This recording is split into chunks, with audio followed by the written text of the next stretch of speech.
주님의 이름으로 문안드립니다. 필리핀 비칼 은혜교회를 섬기고 있는 이인구 선교사입니다. 요즘 코로나로 힘겨운 시간을 보내고 계시는 줄 압니다. 지난 한 해를 돌아보니 저희 교회를 위하여 기도해 주시고 섬겨주신 사역들이 참 많이 있었음을 깨닫습니다.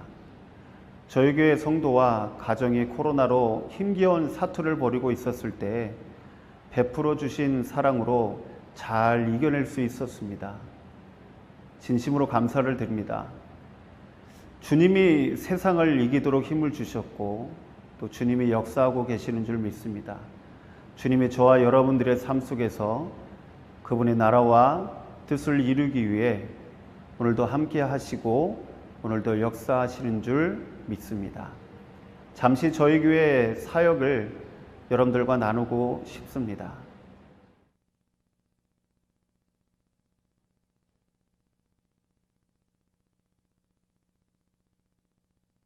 필리핀으로 선교를 나오기 전 미국의 저명한 복음 사역자인 존 파이퍼 목사님의 책 열방을 향해 가라를 읽고 선교에 대한 방향을 정할 수 있었습니다.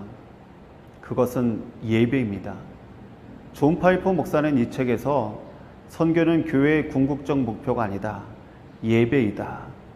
예배가 없기 때문에 선교가 존재한다라고 말했습니다. 비칼 은혜교회가 세워진 이유도 여기에 있다고 봅니다. 그래서 저희는 하나님의 말씀을 가르치며 성경적인 세계관을 통해 세상에 하나님의 나라가 임했음을 선포하고 있습니다. 예수님을 만나는 행복한 예배, 화요 아침 기도회, 성경 공부, 지역별 셀그룹, 그리고 주일학교와 청소년 사역을 감당하고 있습니다.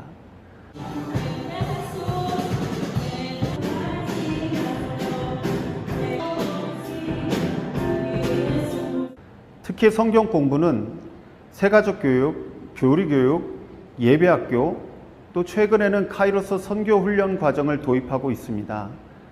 특별히 수요일마다 성경적인 세계관을 통해 하나님의 나라를 선포하도록 가르치고 있고, 금요 셀그룹은 주일 설교 내용을 교재로 제작하여 다시 한번 말씀을 나누도록 하고 있습니다. 많지요. 여기 이국 땅에서 살고 있는 자체가 어려움일 것입니다. 필리핀은 카톨릭이 80% 이상인 나라입니다. 저는 카톨릭도 예수님 믿으면 구원받는다는 사실을 알 거라 생각했었습니다. 그런데 그게 아니더라고요. 구원을 받기 위한 복음의 핵심이 예수님이 아니었습니다. 자신이 어떻게 살아가고 있느냐에 초점이 맞춰져 있습니다. 고난주간만 되면 젊은 청년들이 거리로 쏟아져 나옵니다. 무거운 십자가를 지고 몸에는 채찍을 휘두르면서 자신을 학대하고 행진합니다. 행진하면서 가족의 행복과 평안을 빈다고 하는데 볼 때마다 가슴이 참 답답합니다. 십자가에서 모든 것을 다 이루신 예수님은 믿지 않고 자신들의 고난과 행위에 대한 대가를 바라기만 하니 참 마음이 아픕니다. 더 가슴 아픈 것은 아직도 많은 사람들이 주일 예배를 중요하게 여기지 않는다는 거예요. 복음과 하나님의 나라에는 큰 관심도 없고요. 현실적인 문제, 어떻게 하면 가족이 조금 더 행복해질 수 있을까? 어떻게 하면 가족이 조금 더 잘 먹고 잘 살 수 있을까에만 초점이 맞춰져 있는 겁니다. 그래서 끊임없이 복음을 전할 수밖에 없습니다. 예수님이 누구이신지, 그분의 뜻은 무엇인지 말씀을 통해서 가르치고 또 가르치고, 이것이 제가 이곳에 있는 이유겠지요. 또 한 가지는 요즘 한국도 그렇다고 들었는데 코로나 이후에 아이들이 교회 나오는 것을 등한시합니다. 교회 안 나오는 것이 익숙해진 것 같아요. 다시 회복시키는 데 시간이 더 필요할 것 같고요. 노력도 많이 써야 할 것 같습니다. 또 한 가지는 초등학교, 고등학교 때는 교회를 아주 잘 나오던 아이들이 고등학교 졸업만 하면 삶의 현장으로 조금씩 빠져나가는 거예요. 돈을 벌려고 직장에 취직을 합니다. 대부분의 직장들이 주일에도 일을 합니다. 심지어는 야간에도 근무를 해서 피곤하다고 주일 예배를 참석하지 않는 경우도 많이 생기고 있습니다. 가르쳐서 키워놓으면 없어지고 또 사라지고 세상으로 빼앗기고 마치 밑 빠진 독에 물 붓는 듯한 사역이 계속되고 있는 것 같아요. 그리고 예배당이 너무 더워요. 실내가 밖에보다 더 덥습니다. 예배당 온도가 평균 36에서 37도 정도 되는데 저희가 이런 곳에서 예배를 드리고 있습니다. 선풍기가 한 16대 정도 돌아가고 있음에도 불구하고 너무 역부족이죠. 성도님들도 막 너무 더워가지고 막 이렇게 부채질하고 있고, 네. 교회가 너무 어두워서 백와트 등을 설치했었거든요. 근데 너무 덥다고 그 등을 다 끄자는 거예요. 그래서 어쩔 수 없이 강대상 쪽에만 불을 켜고 예배를 드리고 있습니다. 아, 이러다 쓰러지겠다. 아, 이러다 통닭구이 되겠네. 아, 그래서 성도님들과 함께 의논하면서 우리 에어컨 설치하자라고 기도 제목을 내놨습니다. 그래서 화요일마다 저희가 기도를 세게 하고 있는데 그 중에 한 성도님께서 아주 작은 예물이지만 교회 헌금으로 조금씩 매주일마다 하고 계셔요. 예물은 적은 것 같지만 하나님과 교회에 대한 사랑은 아주 크다고 생각됩니다. 하나님께서 반드시 이 예물을 받으시고 이분의 마음을 통하여 우리 교회에 에어컨이 설치될 줄 믿습니다. 왜냐하면 하나님이 원하시는 것은 물질이 아니라 하나님에 대한 사랑이고 또 교회에 대한 사랑이기 때문에 그렇습니다. 사실 저희 교회 스스로는 감당할 수가 없습니다. 현실적으로 불가능합니다. 그러나 하나님은 살아계시고 하나님은 놀라운 일들을 우리가 기도하는 것을 통하여서 이루어 가시기 때문에 하나님께서 그 은혜를, 그 기도의 능력을 맛보게 하실 줄 믿습니다.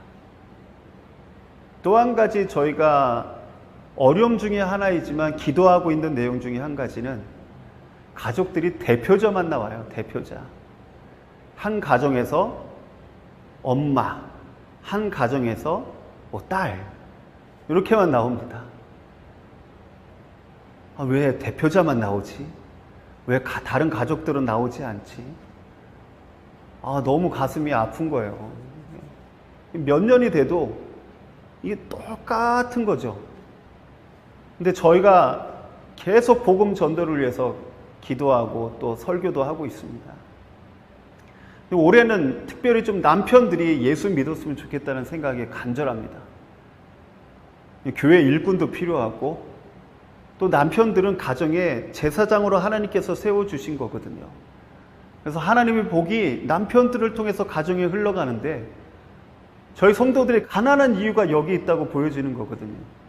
그래서 남편들이 예수 믿고 구원받아 그 가정이 복을 얻고 그 가정이 새로운 변화를 얻어서 하나님의 나라가 임하는 것을 경험하는 것, 그것을 보기를 위해서 지금도 간절히 기도하고 있습니다. 여러분들도 함께 이 기도 제목에 동참해 주시기를 간절히 호소합니다.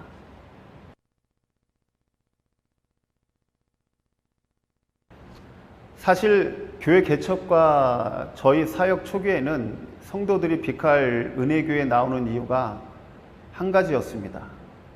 선교사를 통해서 물질적인 필요를 채우기 위해서였습니다. 쌀과 돈, 여러 가지 선물들, 거기에 초점이 맞춰져 있었던 거죠. 하지만 지금은 하나님의 말씀을 사모해서 나오는 성도들이 많아지고 있습니다. 그 한 예로 지난 코로나에 확진된 한 자매가 격리실로 후송됐는데 온몸이 아프고 특히 목이 아파서 기침도 하고요. 숨도 제대로 못 쉬는 상황이었습니다.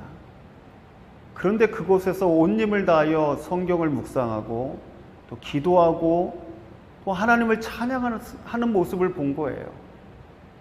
얼마나 가슴이 뭉클한지, 선교사의 보람이 여기 있구나 라는 생각을 하게 되었습니다. 또 저희 교회는 그리스도 안에서 한 형제요 자매라고 또 하나님 앞에 부르심을 받은 가족 공동체라고 가르치고 있습니다. 그러면 교회를 사랑해야 하잖아요. 교회를 사랑하는 방법 중 하나는 교회를 자기 집처럼 생각하는 거예요. 교회가 필요한 것이 있다면 자발적인 마음으로 섬기는 겁니다. 코로나 직전에 저희 교회 바닥이, 예배당 바닥이요, 그냥 시멘트 바닥이었습니다. 막 이렇게 갈라져 있고요, 지저분하고요, 먼지도 이렇게 수북하게 쌓여 있는 거예요. 이러면 안 되겠다 싶어가지고 저희들 뜻을 모으고 마음을 모아서 타일을 깔기로 결정을 했습니다. 한국 교회나 한국 사람들의 손을 타지 말자. 온전히 성도들의 마음과 또 자발적인 헌금을 통해서 우리가 타일을 설치하자고 제안을 했습니다. 약 1년 정도 헌금을 해서 바닥에 타일을 설치했습니다. 저희 교회 성도들이 자부심을 갖고 있어요. 볼 때마다 너무 뿌듯해하고 볼 때마다 너무 행복해하는 거죠. 이때부터 이제 우리 교회라는 게 마음으로 느껴지는 겁니다. 그리고 또 얼마 후에는 저희 교회에 도둑이 들었거든요. 담이 낮아가지고. 근데 또 담도 이렇게 오래돼서 이게 밀기만 해도 무너지는 거예요. 이것도 우리가 보수하자. 우리가 이것도 잘 감당하자. 성도들한테 얘기해서 또 헌금하기 시작하고요. 그래서 최근에 이 담 보수 공사를 이렇게 이루었습니다. 아직 마무리가 잘 되지는 않았습니다. 아직도 더 많은 것들이 필요한데요. 또 저는 근데 하나님과 성도들에게 너무너무 감사하고 있습니다. 지금 우리 교회잖아요. 먼저 모든 성도들이 성령 충만한 예배자가 되기를 위해서 기도합니다. 그래서 복음의 증인이 되고 또 하나님의 나라가 이 땅 가운데 임했음을 선포하며 살기를 위해서 지금도 간절히 기도합니다. 가족들이 교회에 나와 예수 그리스도를 인격적으로 만나고 가정이 교회가 되고 예배 초소가 되기를 위해서 기도합니다. 천세대의 복을 받기를 위해서 기도하고요. 남편들이 교회에 나오기를 위해서 기도하고 우리의 자녀들이 교회에 나오기를 위해서 기도합니다. 주일학교와 청소년들이 하나님의 나라의 비전과 꿈을 갖고 또 그것을 위하여 공부도 열심히 하는 우리 자녀들이 되기를 위해서 기도합니다. 교회의 미래는 우리 자녀들에게 있잖아요. 그래서 비칼 교회를 잘 섬길 목회자도 나오고 리더들도 세워지고 이 땅에 중직자들도 나오고 또 선교사도 나오고 세계 복음만을 위해서 앞장서는 그런 자녀들이 되기를 위해서 기도합니다. 참고로 저희 교회는 필리핀 현지 사역자가 아직 없어요. 평신도 리더들과 함께 제가 사역하고 있습니다. 바라기는 어린아이나 청년들 중에서 바른 목회자가 나오기를 소망하고 그 목회자를 통하여서 비칼 은혜교회가 더 크고 더 튼튼하고 더 아름다운 교회로 세워지기를 위해서 기도하고 있습니다. 그래서 선교사가 없어도 자립할 수 있는 교회, 그것이 저희 선교사로서, 제가 선교사로서의 기도 제목입니다. 마지막으로 비칼 은혜교회가 선교를 통하여 필리핀뿐만 아니라 세계 열방 가운데 하나님의 나라를 선포하며 교회를 세우며 살아가는 성장하고 성숙한 교회가 되기를 위해서 기도합니다. 이를 위해서 함께 기도에 동참해 주시기를 부탁드립니다. 감사합니다.